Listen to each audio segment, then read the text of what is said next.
Okay. So yeah, I would love to know, first of all, how did you come about with the topic? Because obviously that's something personal in some respect that it had to be. Um, it started off with me just being very silly on Twitter. I didn't really know that much about romance fraud.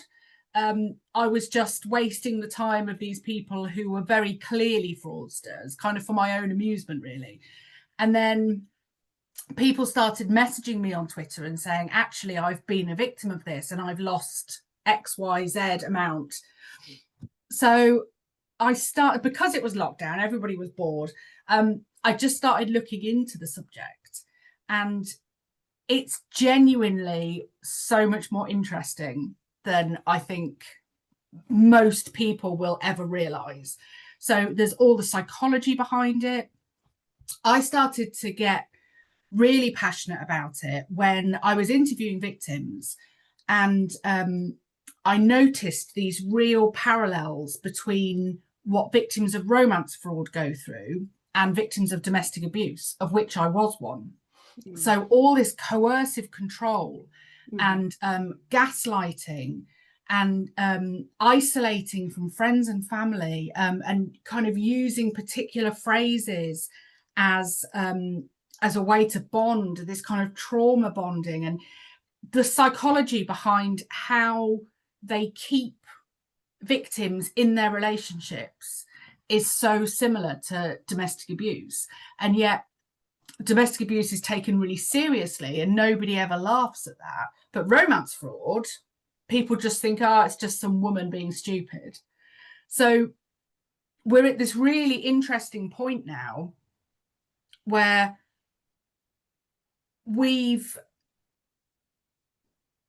so people always talk about stuff being not in real life, like if you're online, but online now is real life. So we can't keep using that phrase. People saying, oh, well, you've never met them in real life. Well, I would say that I'm meeting, you are a real person. Yeah. I have You're this no argument with less. my stepson all the time. He's like, no, you're wrong. It's real. Yeah. So there's this thing, isn't there? Like, we now do our shopping online. We meet people online. We do our work online. It is how things are. So I think that we're at this really interesting point where we need to start seeing what happens online as either wonderful or damaging as the stuff that happens in old school real life. And when it comes to any form of abusive relationship, we're not talking about violence here, we're talking about emotional abuse. It is as effective. If you are isolated and you're on your own and you're waiting every second of the day to speak to the person that you love, you can be controlled just as much as if they were in the room with you. So what made you passionate? Because I know to get a project through the finish line, like writing a book, because it involves a lot. I know it Yeah. involves a lot. And then not only that, you continue to share that story with people. That's a lot of you have to be passionate about the subject to an extent to take you so far. Why is it so important to you? I think because some of the women that I went to interview have now become friends.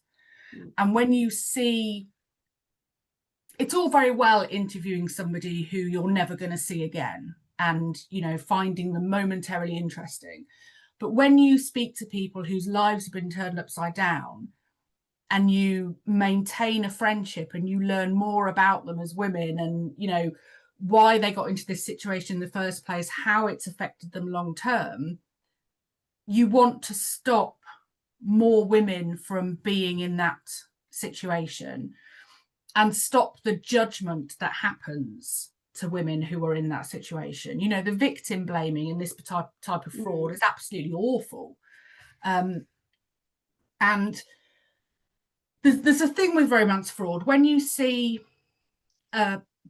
when the media reports on it, when you look in the comments underneath various publications or whatever, it's always like, well, she's in her 50s, she's overweight, she's this, she's that. What did she think this person was seeing in her?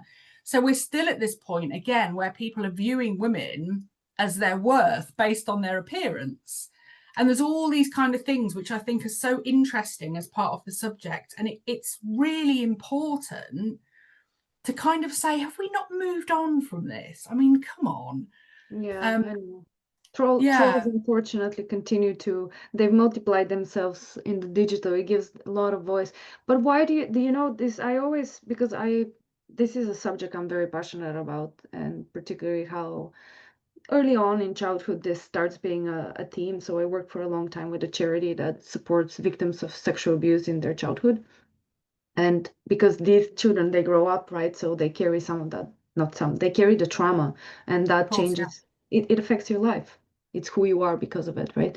Yeah. Or with it as a determinant.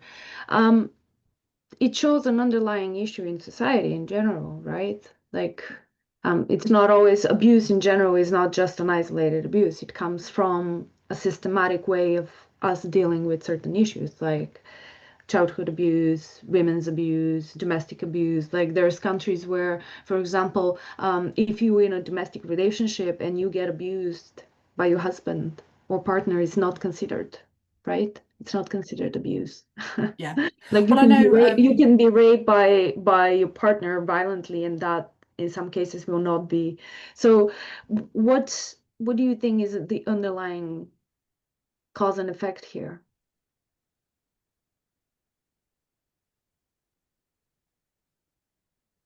well, at its most basic level, I suppose, it's people. We're more isolated as humans than we ever have been, despite the fact that we're all constantly talking online. Yeah. But the thing that never changes is that in order for our human race to continue, we need relationships Mm-hmm. and we need to love people and trust them. So I think with this type of crime, at the very basis of it is somebody abusing the most natural feeling that somebody has, and that's the desire to be loved. So it's almost, I feel like nothing's sacred now. People are Yeah. using that to get what they want. And that's not love, that's money. And they're often doing it laughing as well. You know, they're not doing it because they desperately need. Some of these people are doing it and laughing. So you uncovered, if you don't mind, if we can go into that part, because I've read that you actually went after, like you have some stories from the abusers themselves, right? It's almost like you peeked on the other side. What did you find out there? Um, so there's kind of two areas in the world that this type of fraud comes from. And one of them is the west coast of Africa, so Nigeria and Ghana. And there, some of the scammers that I spoke to have this attitude that they're repaying us because of colonialism, and because of what our ancestors did to their ancestors. They've said it's our turn now and we deserve this, which I struggle with, because hopefully nobody would justify what we did in the past as white people. It's not justifiable.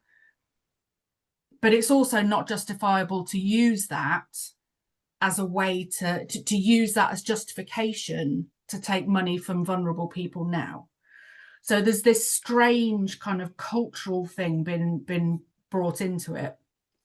The other bit, which is actually worse, is there's a lot of romance fraud comes from Southeast Asia now, and they call it pig butchering fraud because they say that it's like fattening up a pig for slaughter. And it's very, very, very technologically advanced. So it's a combination of romance fraud and investment fraud. However, the worst thing about this is that the people who are committing the scams have been trafficked and they're forced into it.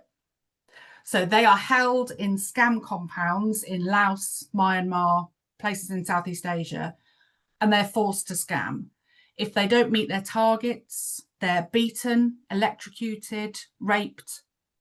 If you type in pig butchering fraud into Google, there are more and more reports of this coming out. So the problem another problem we have is that you don't know who the victim is. You know, like, are you talking to somebody who is doing this because they think we deserve it? Or are you doing this, is this being done by somebody who is being forced to do it? The lines of where the victims are and this chain of victims, the lines are so much more blurred now. Oh my God, this is mind-blowing, Becky. Yeah. I'm doing a master's in communications and culture, and I cross a lot of these lines of how our culture has been changed, and writing a few projects, and I'm like, it's mind-boggling to think how much the sexual trafficking has exploded through Yep. the technology and that global village that we share. It's so perverted, like it's so Yeah. fetishized. So what? Yeah. Wow, this is mind-blowing, because these people, they're victims themselves. Exactly. Yeah. Yeah. So, you know, and you see, I'm sure you'll research this after we finished, but you see people going into these scam compounds and they're held by armed guard. And so in the To force romance cam on another victim, like it's perpetuating the pain, like to a level. yeah, it's it started during lockdown in China, where people were being furloughed, so they weren't working, and there were adverts going up saying, we're looking for people with technology skills and we can pay you during COVID. So people were going along and literally being kidnapped and taken to these big compounds. Now, it stopped happening so much in China because the Chinese government noticed that people were seeing what was happening. And now it's in places like Laos and Myanmar, where their governments, frankly, don't really care. It's bringing a lot of money into, you know. Isn't it interesting? This is where technology followed, actually. When outsourcing first happened, it had a path, almost like the silk path, you know? Now it had a Yeah. technology path. Wow. Yeah. Wow. But in the 90s, there was a huge, I mean, it still happens today, of course, but there was a huge thing where Eastern European women Yeah. were answering adverts for jobs as nannies in the UK, and they were being brought over and put up for prostitution. It's exactly the same, but for scamming. Yeah. And you know, told Did that it they, make you wear an investigative journalist hat? Like, do you feel that this has put you in a role? I mean, I was quite surprised. I sent the book over to a columnist at the Times in the UK, and he came back and said this is striking journalism, which is the biggest compliment I've ever had, but unexpected because I didn't think of it as journalism. I don't really know what I thought it was. Because you approached it with humor, right? Like Yeah. you approached the. Do you feel that there will be a follow-up that you would do with a different tone? Well, I have a book coming out next April, Ah, how cool. but it's called The Future of Fraud. It's very different. It's not a humorous book, and it's much shorter, but it's looking at AI, cryptocurrency, social media, the dark web, sort of things that we need to be wary of in the future. And I'm also looking at a third book now. So it has taken me down this very different road to how my life was kind of 5 years ago. It's completely different. When I think about it, it's very odd. It's really, really odd. It Where were feels you before that? Just quickly. What so. is strikingly different? In actual fact, so I used to run press offices for a living, and I got ill 12 years ago and had to give up work completely. And I started doing this while I was still not well. So what's strange is that when I became ill, I thought my life was over. I'd gone from having this career that I loved, earning good money. So that stopped. My marriage fell apart. I got into an abusive relationship. I became a gambling addict. All this kind of awful stuff Yeah. happened. Oh, the full gambit. Yeah. Yeah. And then I honestly, you know, I spent time in a psychiatric hospital. My world had just, well, so it couldn't be more different now, because now I have, you know, I love writing. I love writing. I love researching. I love presenting. I spend a lot, I earn most of my money public speaking about this. So my life now, it's got this real purpose, like an actual purpose. And people appreciate it. And it's not, you know, I don't earn tons of money anymore. You know, it's kind of a case of you just survive, you know what it's like. But I love it. Mm. Oh, thank you for sharing, because I think this is, you know, I think COVID brought to a lot of us the opportunity to truly go through a crisis. And I love this saying, never let a good crisis go to waste. Yes. Yes, I you feel like can. I had about 40 crises all in Yeah. 1 month. But Do you feel that now that it is a purpose, because I relate to that very deeply, so thank you for sharing it. What's the next step? Because awareness is only the first part, right? yeah, so the problem is with this type of crime, well, any sort of fraud, actually, they're always one step ahead, because they have the same technology as us, but we have to get budgets, and we have to get sign off, and we have to go to meetings. Frauds just do everything they want to, because they don't care about the law. So awareness is only one part of it. Every time I present at conferences, I meet people who are doing the most incredible stuff. But I think I almost feel like, and it's a bit of a cop-out maybe, but I almost feel like that's for them to do. I wouldn't be very good at the technology stuff or any of that. That's not my thing. My thing is continuing to bring something to life in a way. The fraud industry is so dry. It's like men in their late 50s standing with a graph. You know, it's so boring. So for me, this is a way to actually use some personality to continue to bring subjects to life. And romance fraud will always be the thing that I feel the most passionate about, I think, because it's the thing that I started on. But I want to do it with lots of things, lots of different types of fraud. Yeah. And why, you know, I meet ex-fraudsters now that I speak to about stuff, and I've just become really fascinated by what we will do to each other for money. Mm-hmm.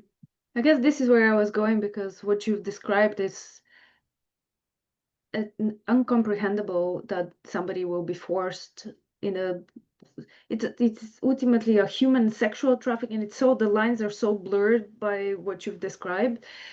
Is like, if we know about it, what can we, like, can, because you say yes, they're very dry, all of this, the old admin style, and going through that is almost like impossible to penetrate.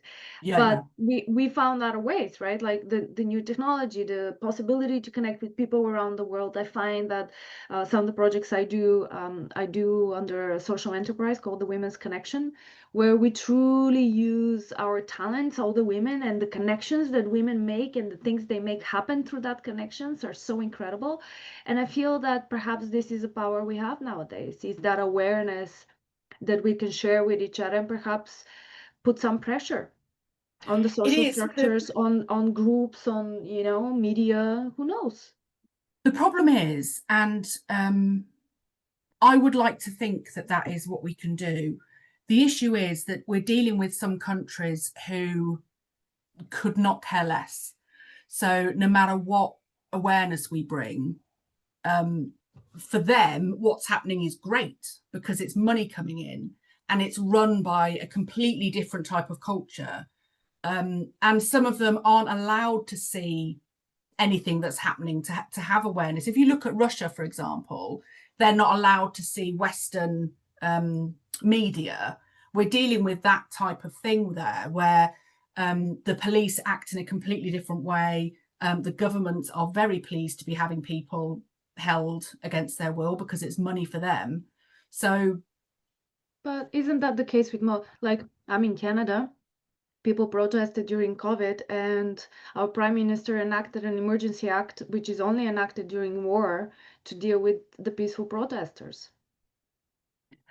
yeah, So and we don't it's see news. For example, do you know that in Canada we cannot repost news on social media?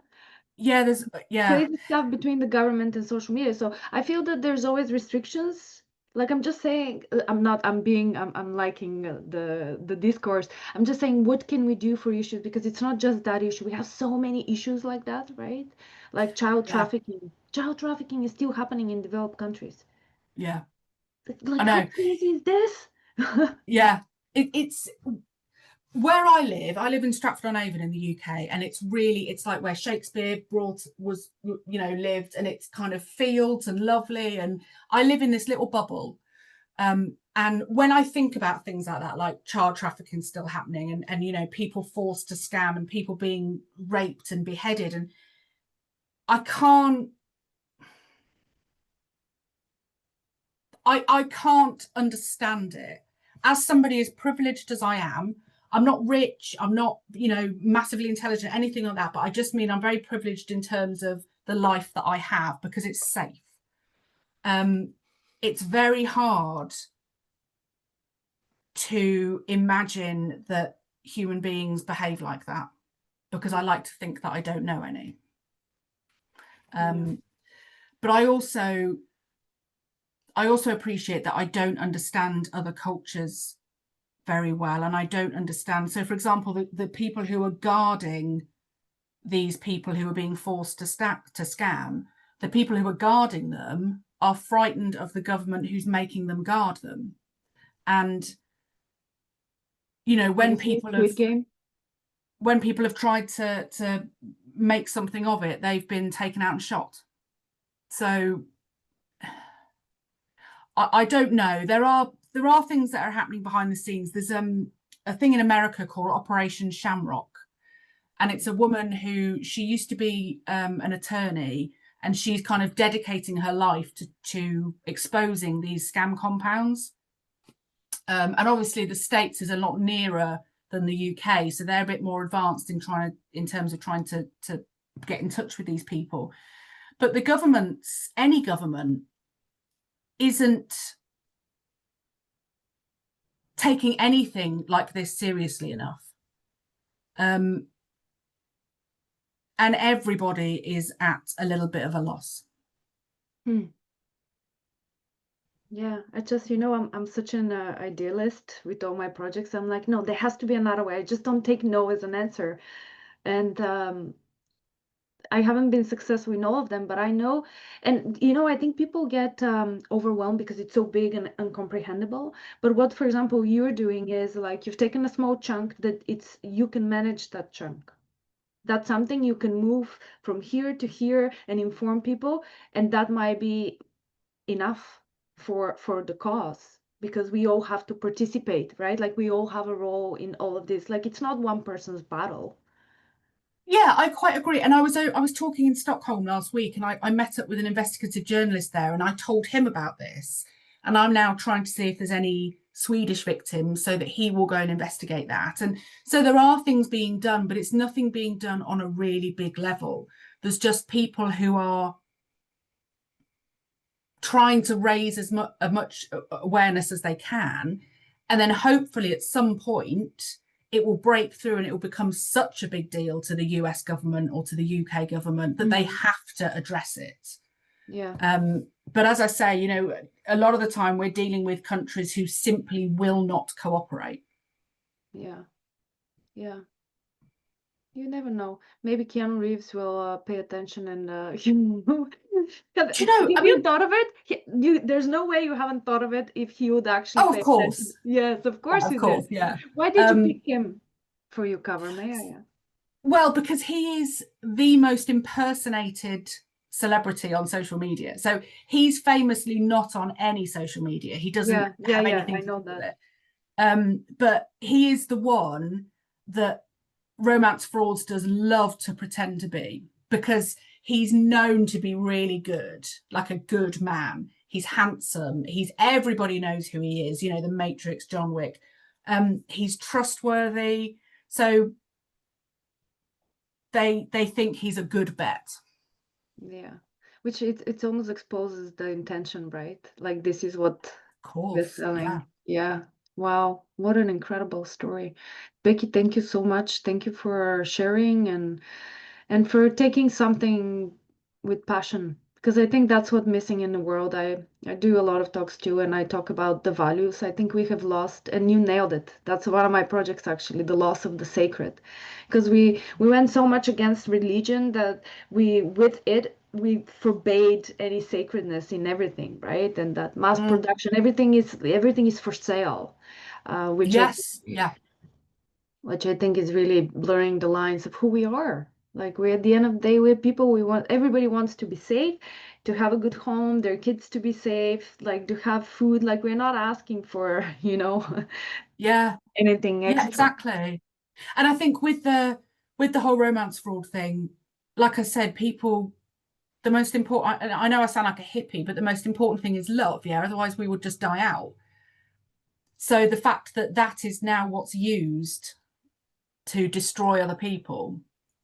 Yeah. Um, And I you hear some know, of the thing you shared, like for the example, the colonial stuff. If that's truly, because I think you never know who sits on the other side, truly, what they say. But it is true. Yes, we have a lot of pain in the world. And that is uncovering something that it's time to deal with the pain, stop inflicting more pain. Let's sit yeah, down and let's see. I love the indigenous communities, especially here in Canada. They talk a lot about the reconciliation and how to do reconciliation, because it has to be done. We can't keep blaming, because at some point we're all becoming yeah. victims of something. And also in this particular case, it's an excuse. These kids that are doing these scams, they know that it's not, these people, these women in their 50s who are sending them money, they know that those women have done nothing wrong, but it's a brilliant excuse for them to use. And that for me is disrespectful to what their ancestors went through. I don't think many people would say, look, this is what I went through. Right, you go ahead and scam a load of people in the UK. It's just not right. No, but we see that, unfortunately. I'm from Eastern Europe. I'm very familiar with what has happened with Eastern European women and the stereotype that had created for generation that, oh, Eastern Europeans are whores. That's a stereotype that exists. Is it? Still, yeah, it does.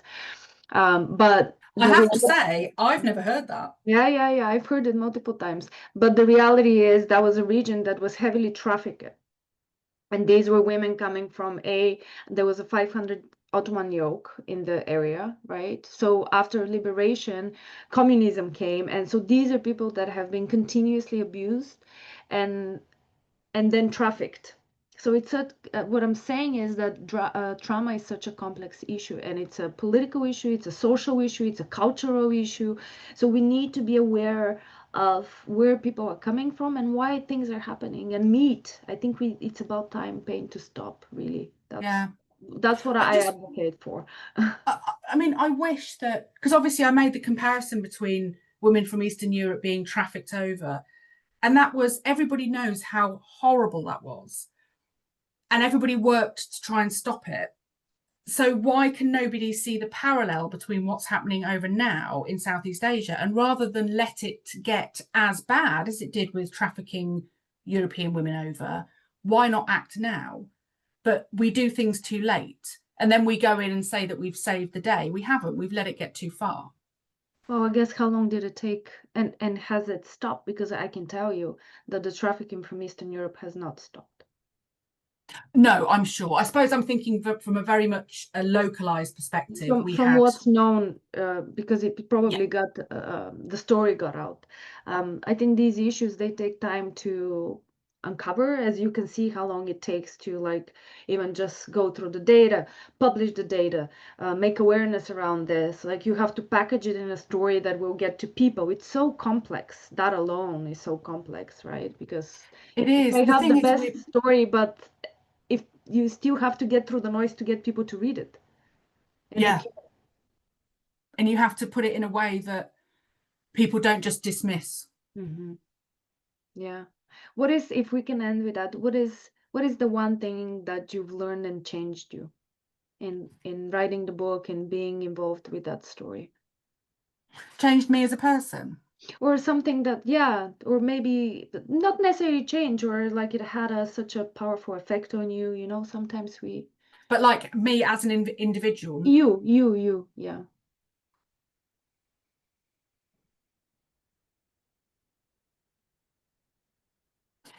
I think that you can find a new passion for something out of, so for I'm 47 next week.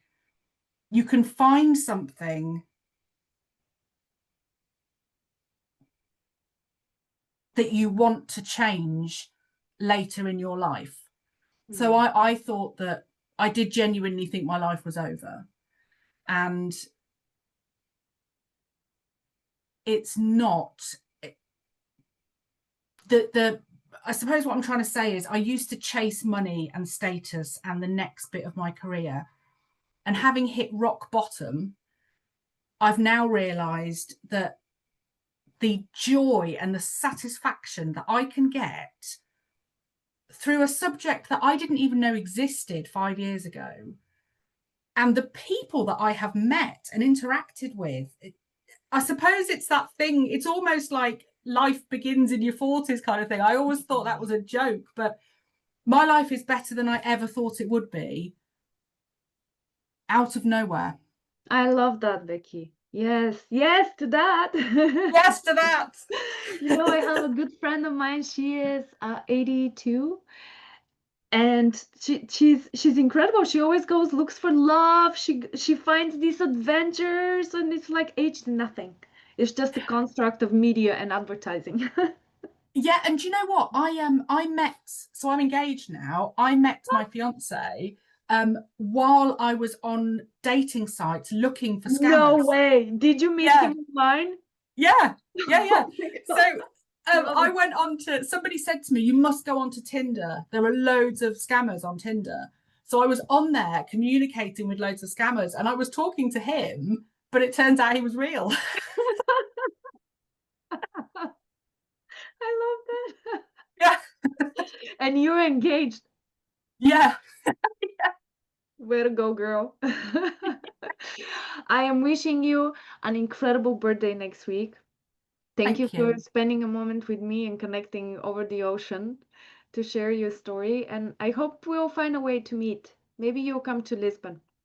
Oh, I've always wanted to go to Lisbon. Ah, You must let me know what it's November going to 10th. be. I am sending because we just my events are so incredible. I'm so grateful. We just finalized the package and what it's gonna be. So I'm sending all the invites next week. So I'll keep you posted. So it's November 10th. Do my oldest friend is she's got a PhD in uh feminism and utopia in like artistic spaces. It's yeah, so she's trying to do some fellowship work at the moment. Oh She my bases God. all this stuff. Yeah. Connect me with her. Would she want to be part of the project? I will certainly. Shall I email? Yes, let's exchange emails. I'll send you my email I think after. you've I Did think I? you've done it, have you? Oh yes, because I sent the invite. You Yeah, sent me sorry, I the. forget. Sometimes I forget. Yeah, I'm seeing her tomorrow actually. Oh, So, how but she synchronistic. does. Yeah, isn't that so strange? Yeah. No, not Yeah, really. I do a lot of events. I believe in the synchronicity. yeah. Well, yeah, but she. Okay, ladies, I will save you 2 seats. When is it? Did you say it again? November 10th. It's 12:30 to 2:30. It's gonna be in I'll send you the details. And it's in Lisbon. in Lisbon. It's happening just before, a Web Summit. Yeah. So Web Summit starts on the 10th in the evening. We are doing this in the afternoon, and we're gonna invite some very interesting women to come and have a dialogue. So I think I would like you to be there if you can. Well, I know that Jen would love it as well. I need to speak to her, but between you and I, she's found out she's got to have brain surgery. Hi. Yeah, so she's been. So maybe it will be a good, because the idea of these events is like all I ever wanted is, as a woman, and I've immigrated to Canada, and I don't like to point the finger, like being the victim that points the finger and say, it's the white male, or it's like the system or the government or the big boogeyman. Like I've learned through life is that if something doesn't work, either you go for it or you move on, like you don't complain about it, because that never brought anything constructive in my life. And Yeah. I started this project because I exited very similar to you. I got sick. I was at the pinnacle of my career, head of marketing for a large commercial real estate company, marketing awards, blah, blah, blah. Divorce. I went through divorce, almost died during my divorce. Same thing. And we thought I had a stroke. I had the symptoms of a stroke, rushed into hospital. They didn't know what's going on. I had bright light. I lost my speech completely. I was obliterated, reset. And then my life changed. I started painting.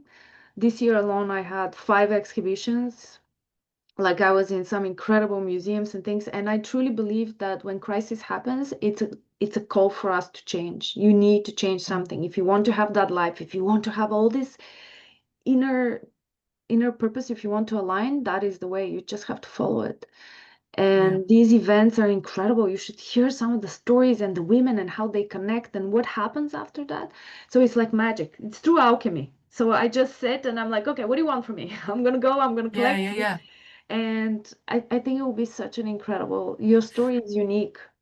Do you have any like uh anything that you can send me that I can send to her? Yes, yes. I'll share the invite. It's going out next week, so I'll share it with you. Yeah, I'll send you Okay, the that would invite be. and you can send it to her and just give her she would feel if it's something that she would, but it is women, it's all about women, it's all about art and positioning art in different places and how it changes our perception. So Well, that is her PhD. oh So my like, gosh, oh my yeah. gosh, she has to But come. as I Okay. say, at the moment, she sometimes can't even walk, let alone travel, Ah, because of this brain thing. So yeah, well, yeah, maybe we can record her. We're very fluid in that way. Okay, I'll send yeah, you that. yeah, perfect. And if you can come, I think that'll be awesome. Yeah, I'll need to look up how much flights are. I've never Yeah, that's the one thing. This flight industry, they've really. oh, isn't it Oh, awful? the gouging is, from Canada to Europe, I have to pay for luggage. Last time, just for the luggage, I paid 500 bucks. Um, there's only 2 companies. So now, if I go from the UK to Sweden, which I did last week, you book your ticket and then you pay for your luggage on top. Yeah. It's disgusting. But Absolutely they've disgusting. made charging for carry-on illegal, so now they charge us for the bigger luggage. Oh, I'm telling you, I spent 4 months in Europe this year, and of course I had to have some luggage. I can't just not, and some of my art stuff, like it's, oh my God, $500 just to carry like some stuff. Anyways, Oh, check it out. If it works out, I think it would be great to have that business. okay, and I'll send you. I'll get. So, do you know the Burlington? No, Um, it's Jen had a piece published in it. It's like a sort of contemporary magazine type thing. I'll see if I can find the link okay. because she talks about female artists and their sort of Oh, use of space and that kind of thing. oh yes, yes, yes, love that. Yeah. The other thing you've mentioned, the Shamrock, right? Operation Shamrock. Yeah. Uh, you've mentioned she's a female that's running this. Yep. Okay, I'll check her out. Yeah. Her name is Erin West. Erin Yeah, West. okay. Because you never know, like events like that sometimes connect people when things happen. Yeah. She's very cool. Erin is. Yeah. Yeah, she's based in the States, you said? Yeah. She is in. God, I can't remember because she's always all over the place. But yeah, she's in the States. Yeah. Okay, I'll look her up. Okay, Becky, it Yeah, was do. Yeah. awesome to meet you. I hope you feel You better and too. we'll keep in Thank touch. you. Yes. All right. Okay, Take care. Bye. bye-bye.